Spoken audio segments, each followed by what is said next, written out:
Once upon a time, there was a Chinese farmer who lost a horse, ran away.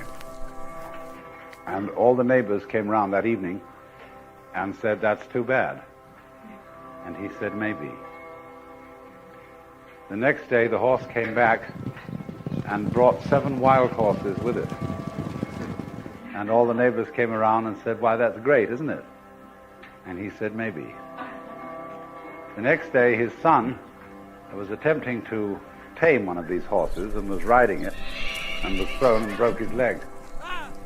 And all the neighbors came round in the evening and said, "Well, that's too bad, isn't it?" And the farmer said, "Maybe." And the next day, the conscription officers came around looking for people for the army, and they rejected his son because he had a broken leg. And all the neighbors came round that evening and said, "Isn't that wonderful?" And he said, "Maybe."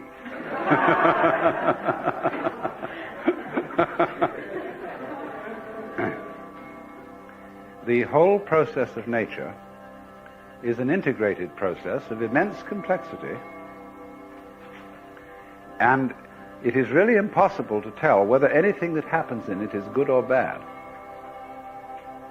because you never know what will be the consequences of a misfortune, or you never know what will be the consequences of good fortune.